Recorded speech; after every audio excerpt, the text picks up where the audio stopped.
Dear students, today I am with you with the new chapter, Glimpses of India. Actually, glimpses means jhalak. So, we are going to visit India through the chapter. So, this chapter is divided into three parts. First part is a baker from Goa. Second one is Coorg. Third is tea from Assam. So, we see the first chapter first. The first part first. So that is a baker from Goa. So as the chapter suggests, this is all about bakers in Portugal days, and what was the importance of these bakers in the life of Goan people. So see, this is a pen portrait of a traditional Goan village baker who still has an important place in his society. यानी एक pen portrait यानी कि एक शब्दों के माध्यम से एक चित्र प्रस्तुत किया गया है उनका, एक गोन विलेज बेकर का, जो आज भी एक इम्पॉर्टेंट स्थान रखते हैं सोसाइटी में. देखिए, our elders are often heard reminiscing nostalgically यानी कि thinking fondly of the past, यानी बीते हुए समय को बड़े प्यार से बहुत आनंद के साथ याद करना, यानी ऐसी चीज जिसकी याद जो है सो ऐसे अमिट छाप के रूप में मन में छोड़ गई हो. तो राइटर कहते हैं कि उन्होंने अपने एल्डर्स को अक्सर बात करते हुए सुना है उनके बारे में, about those good old Portuguese days, यानी पुराने पुर्तगाली दिनों को. As you know, once Goa was under the under the reign of Portugal. Not only Portuguese days, but the Portuguese and their famous loaves of bread, और उनके जो famous loaves of bread थे उनके बारे में भी अक्सर याद करते हुए उनको देखा जाता था. Those eaters of loaves might have vanished. वे लोग जो इन लोब्स ऑफ ब्रेड यूज करते थे शायद अब नहीं हैं, चले गए वक्त के साथ, वो अब नहीं है. But the makers are still there, लेकिन बनाने वाले आज भी हैं. We still have amongst us the mixers, the moulders and those who bake the loaves. ये दो चीजों की बात किया है, मिक्सर्स और मोल्डर्स. ये जो दो चीज तो मशीन के तौर पे हो गया. मिक्सर जिसमें सारी चीजों को मिक्स किया जाता था, मोल्डर्स जिसमें एक विशेष आकार दिया जाता था उन सभी मिक्स्ड सब्सटेंसेस का, एंड दोज हु बेक, और कौन है, और जो ये लोब्स ऑफ ब्रेड बनाते थे. Those age old time tested furnaces still exist, और आज भी वो पुराने अपने समय में भरपूर जिनका प्रयोग किया गया था, जिनका महत्वपूर्ण स्थान था, वो भट्टी, फर्नेसेस मीन्स भट्टी, आज भी मौजूद है. The fire in the furnaces has not yet been extinguished, और आज भी उसकी अग्नि समाप्त नहीं हुई है, बुझी नहीं है. द थर्ड and jingle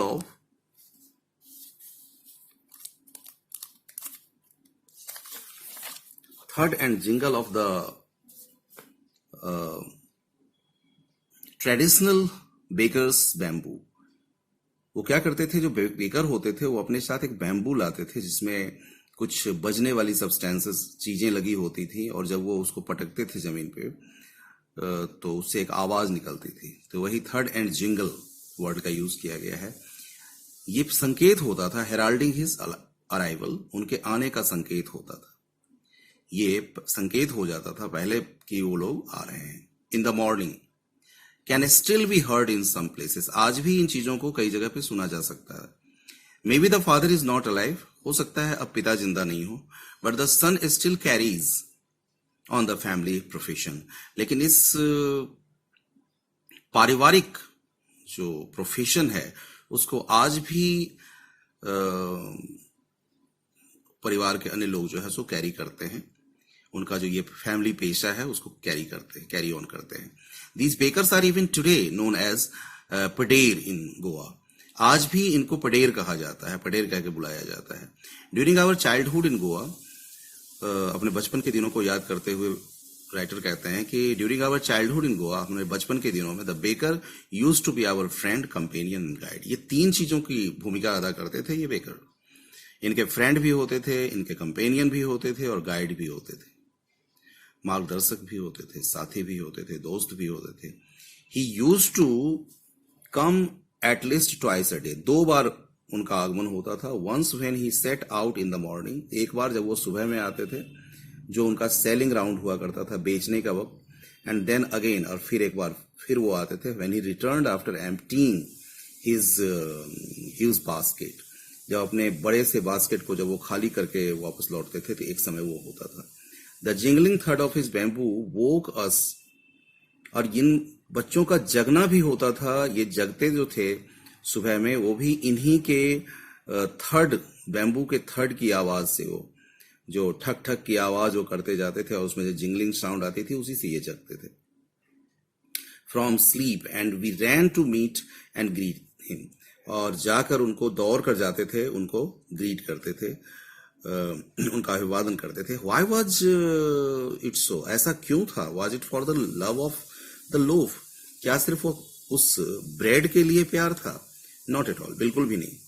the loaves were bought by some पास्किन और पास्टिन, ये तो कोई पास्किन या बास्टिन ये नाम होता था मेड सर्वेंट वगैरह का, ये the maid servants of the house ये खरीद लिया करती थी।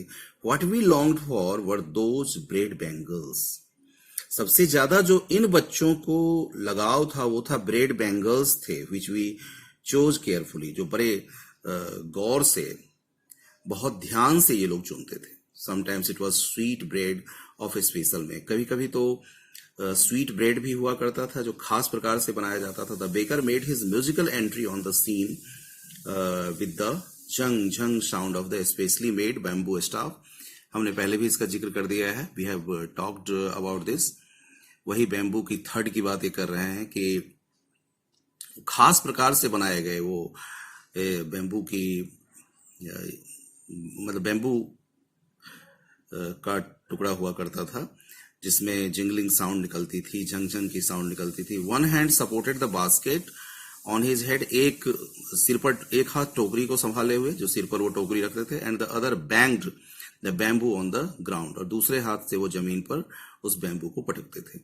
He would greet the lady of the house with good morning, और आकर वो घर की जो महिला सदस्य हुआ करती थी उनको वो गुड मॉर्निंग कह के उनको सबसे पहले वो ग्रीट करते थे, अभिवादन करते थे। And then place the basket on the vertical bamboo, और फिर क्षैतिज रूप से जो खड़ा वो बैम्बू होता था उस पर अपने वो बास्केट टिका देते थे। We kids would be pushed aside with a made mild rebuke, rebuke मतलब हल्की सी झिड़क के साथ, हल्की सी झिड़क के साथ बच्चों को साइड रहने के लिए कहा जाता था या अलग कर दिया जाता था। And the loaves would be delivered to the servant, और फिर सर्वेंट्स को वो लोव्स दे दिया जाता था। But we would not give up, लेकिन ये लोग भी हार मानने वाले नहीं होते थे। We would climb a bench on the parapet and peep, और ये कुछ ऊंचाई पे जैसे बेंच रखी होती थी उसके ऊपर ये चढ़ जाते थे। एंड पीप इनटू द, और बास्केट में झांक झांक के देखते थे। somehow I can still recall the typical fragrance, और राइटर आज भी याद करते हैं, जब वो बड़े हो गए हैं तब भी उस फ्रेग्रेंस को याद करते हैं। यही है नोस्टाल्जिकली किसी चीज को याद करना, कि कोई बात आपके मन में ऐसे बसी हुई हो कि बाद में भी आप उसको याद करें और वो खुशी दे, अच्छा लगे। Fragrance of those loaves, loaves for the elders, बड़ों के लिए वो लोव्स होते थे, ब्रेड के जो पूरे पैक होते हैं उसको लोव्स कहते हैं। And the bangles for the children, और बच्चों के लिए उनकी वो गोल गोल सी बनी हुई बैंगल्स हुआ करती थी।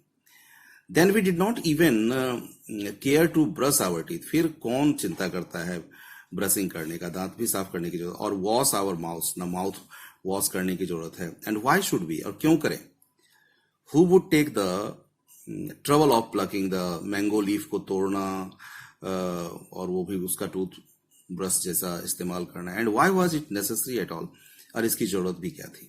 राइटर कहते हैं इसकी जरूरत भी क्या थी। The tiger never brushed his teeth, और इसकी तुलना वो टाइगर से करते हैं कि क्या टाइगर भी कभी अपनी टीथ साफ करता है। Hot T would wash and clean up everything so nicely. ये जो गर्म टी मिलेगी ना, वो सब साथ में सब कुछ को धोते हुए, एवरीथिंग सो नाइसली, अच्छी तरह से सबको मुंह को धोते हुए अंदर पेट में चली जाएगी। After all,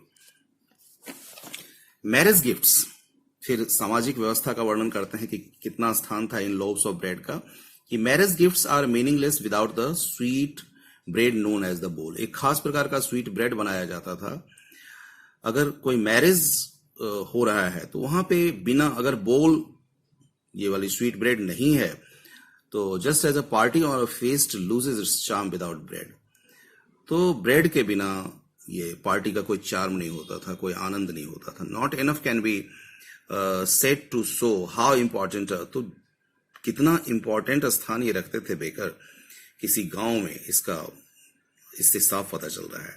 the lady of the house must prepare sandwiches on the occasion of her daughter's engagement. अपने बेटी के एंगेजमेंट के अवसर पे घर की जो लेडी हुआ करती थी वो सैंडविचेस जरूर बना लेती थी। केक्स एंड बॉलिनहास are a must for Christmas. इसके अलावा क्रिसमस के समय में केक और बॉलिनहास जो थे वो बहुत जरूरी होते थे, और खास और दूसरे भी फेस्टिवल्स में जरूरत पड़ती थी। Thus the presence of the baker's furnace in the village is absolutely essential. तो जितनी बात बताई गई है, इससे साफ पता चलता है कि इन बेकर्स के फर्नेस का, ये बेकर्स की भट्टी का गांव में होना बहुत आवश्यक हुआ करता था। The baker or bread seller of those days had a peculiar dress known as the कवाई। उन दिनों में ये ब्रेड सेलर या बेकर एक खास प्रकार का ड्रेस भी पहनते थे, एक विचित्र प्रकार का ड्रेस भी कहते हैं, अजीब प्रकार का था। It was a single piece long frock, एक सिंगल पीस लॉन्ग फ्रॉक की तरह यह हुआ करता था, reaching down to the knees, जो घुटने तक पहुंचता था।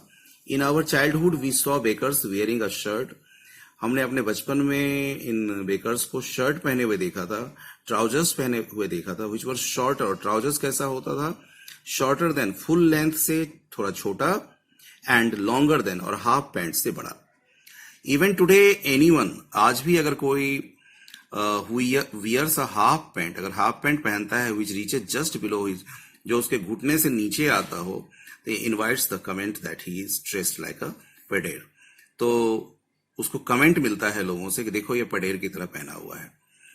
The baker usually collected his bills at the end of the month. अक्सर ये अपने बिल यानी कि अपने पैसे मंथ के एंड में कलेक्ट किया करते थे। Monthly accounts used to be recorded on some wall in pencil. ये मंथली अकाउंट को दीवार पे लिख के रखते थे, किसी पेंसिल से दीवार पर वो लिख जाया करते थे। Baking was indeed a profitable profession in the old days. और उन पुराने दिनों में बेकिंग निश्चित रूप से एक लाभकारी उनके लिए पेशा हुआ करता था। The baker and his family never starved.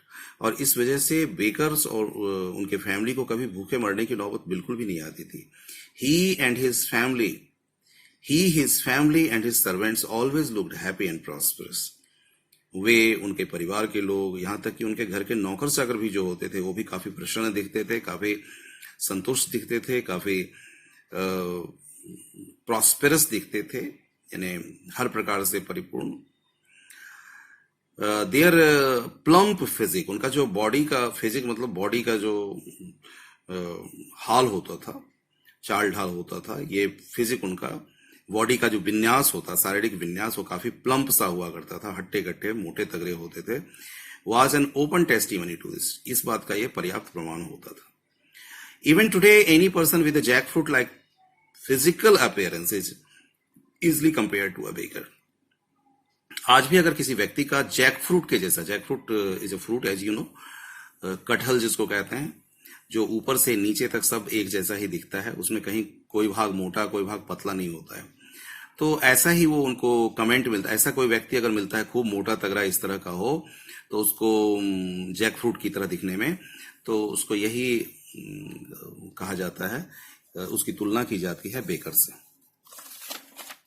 So this was what we have to discuss about a baker from Goa. Thank you very much, students, for listening to me.